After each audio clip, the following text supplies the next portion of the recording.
مرحب بكم تاني في اسرار عالم الرخام.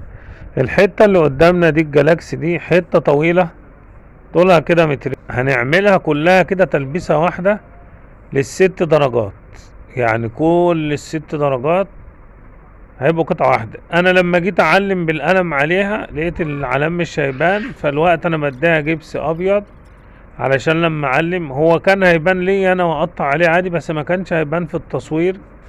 فعلشان يبان في التصوير اديت لها جبس، شوية جبس كده لباني ابيض، ولما بيشد شوية ببدأ العلام عليها.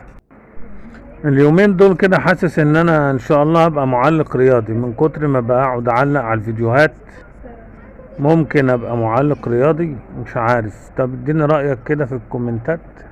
كويس. بعلم النايمة الاول بالميزان، وبعدين اجيب لقطة كده واروح ناقل العلام فوق، علشان انا لما هقطع القايمة القطعية اللي واقفة هقطعها على مستوى القايمة السوداء اللي تحت، مش على مستوى الرفرفة، لان هي هتبقى قافلة على القايمة.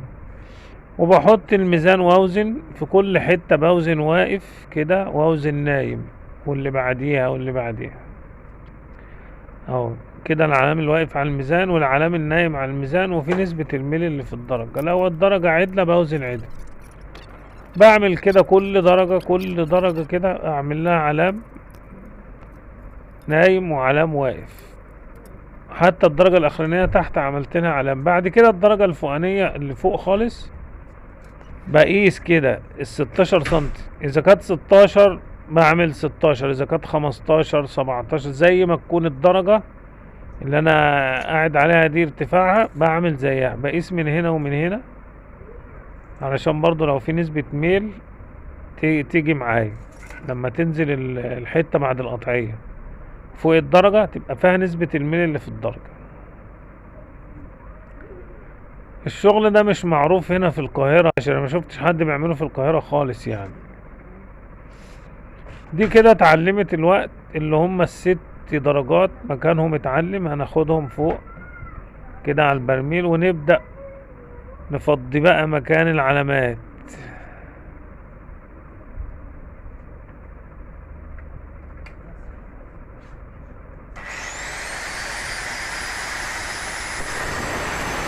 لازم تمشي على علامات مظبوط، ما تسيبش حاجة علشان متبقاش في الحتة زيادة.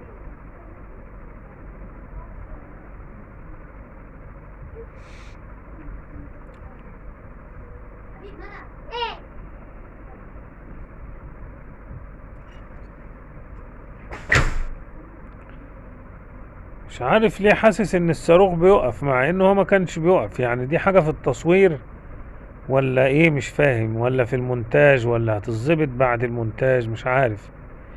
بحس ان الاسطوانة بتقف كده مع ان هي ما بتقفش ولا حاجة.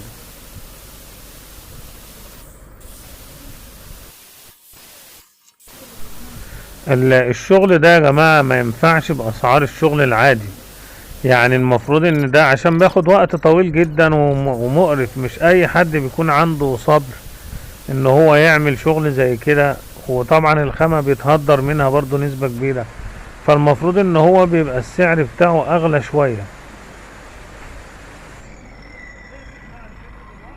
بعد كده بنجيب حتة صغيرة كده 4 سنتي في 2 سنتي، نعتبر ان هي قد البستون بتاع الدرجة ال4 سنتي، ونبدأ نعلم عليها الخلع اللي هو هيدخل في الدرجة، او اللي الدرجة هتبقى جواه.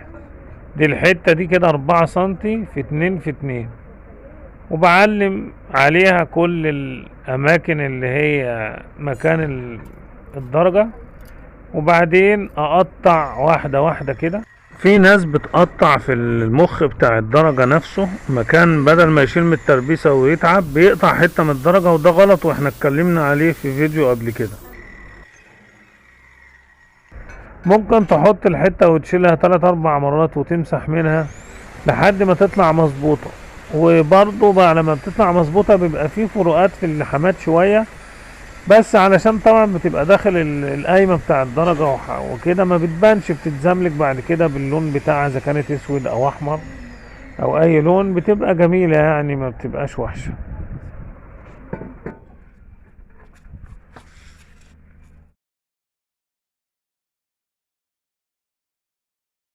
هنا احنا خدناها مسحنا منها شوية الحاجات اللي هي ما بتبقى ضقرة شوية والحتة مش راكبة كويس.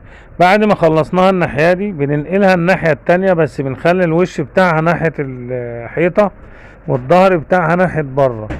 بنحطها في المكان العكسي ده الناحية التانية. لو جت مظبوطة 100% كويس بنقطع عليها التانية، بس خلي بالك لازم وانت بتقطع عليها التانية او بتعلم عليها التانية لازم تحط الوش على الوش علشان يطلع الاتنين عكس. لو غلطت وحطيت الظهر على الوش هتطلع واحدة معكوسة، يعني ظهرها هيبقى بره. لازم الوش يبقى على الوش او الظهر على الظهر علشان يطلعوا واحدة يمين واحدة شمال. طبعا انا لما حطيتها هنا لقيت في فروقات، في اماكن عايزة تتزود لجوه شوية نص سنتي، فعلمت عليها علشان لما احطها دلوقتي كده فوق التاني. شوف انا بحط الوش على الوش اهو.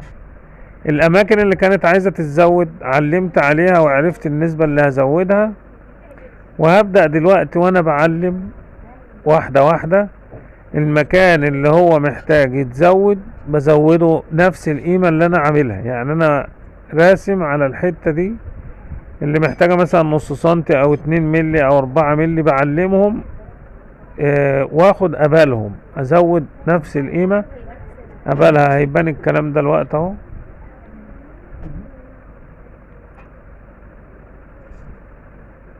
اهو دي ما كانتش محتاجة زيادات، فهتتعلم كده عادي على طول. لكن في كام واحدة تقريبا 3 زودت فيهم هيبانوا دلوقتي بعد شوية.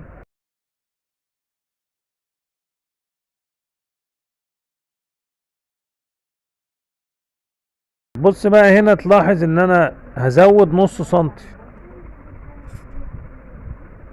وجوه برضو في الخلع محتاجة بزودها اهو. شوف مزود اهو شوية. الحاجات دي كانت فروقات لما حطيت ازود نفس النسبة اللي انا معلمها فوق دي بزودها تحت.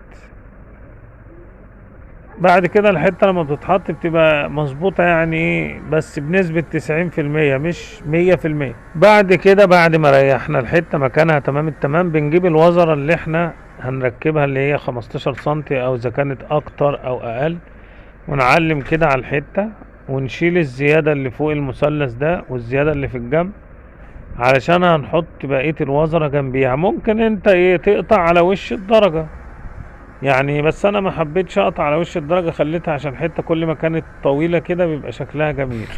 وهنعلم برضو الزيادة اللي تحت كده ونشيلها. هنوزن بالميزان ونعمل 2 سنتي ونص او 2 سنتي اللي هما نسبة الوزرة اللي هتلف بعد كده، اللي هي هتلف الناحية التانية دي. نعمل حسابها ونوزن ونعلم ونقطع. وخلي بالك في حتة هتبقى صغيرة تحت كده اللي هي داخلة في القايم، حاول تحافظ عليها لانها هتبقى ضعيفة جدا، ولو اتكسرت برضو الزقها. يعني هي بتبقى ضعيفة في غالب الحالات بتتكسر. ده العلام. هناخد الحتة ونقطعها كده. خدنا الحتة قطعناها وجبناها تاني اهو كده من فوق بقت شوف جميلة ازاي. هنحط الوزرة جنبيها ونكمل اهي، تقفل على بعضيها وتبقى زي الفل.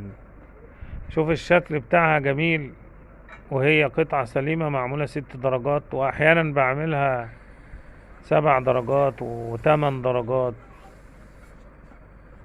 بعد كده اللي تحت ده مش هينفع ناخد وزرة 15 سنتي عدلة، لان الارتفاع ده كده بيبقى حوالي 32 سنتي، فلازم نجيب حتة عريضة كده وناخدها بميل، يعني تحس ان الحتة السليمة متنية كده مش مقطوعة بقى، لا متنية كده على الجنب.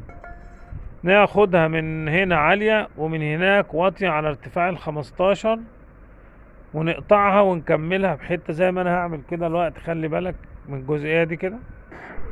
الحتة اللي شكلها مثلث دي هي نفسها هي الحتة اللي طلعت من الحتة الكبيرة ساعة ما انا قصيتها. دي الفضلة اللي طلعت منها لفتها كده وعملتها بالشكل ده.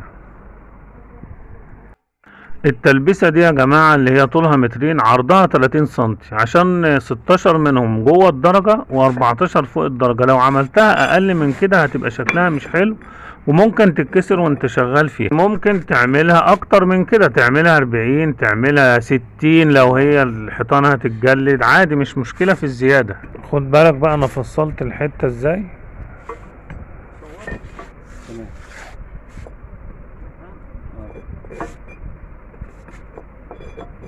استغليت الحتة اللي زي المثلث دي، الميل بتاعها من تحت، بدل ما اقطع منها وتبقى صغيرة خليت الحتة المثلث دي على طبيعتها، وقطعت الحتة ال15 سنتي مشطورة، مديها منظر كمان، مدية شكل جميل جدا. ولا ايه رأيك؟ والله العظيم شكلها جميل جدا. يعني تمام كده. دي بقى بص، دي تتمسح كده بميل، هات ركز على هنا دي. تتمسح بميل كده بعد ما تركب عشان تمشي كده اهي. دي تسرق مع دي. تسرق كده دي. لا ما تسرقش عشان السرقة حرام. ماشي.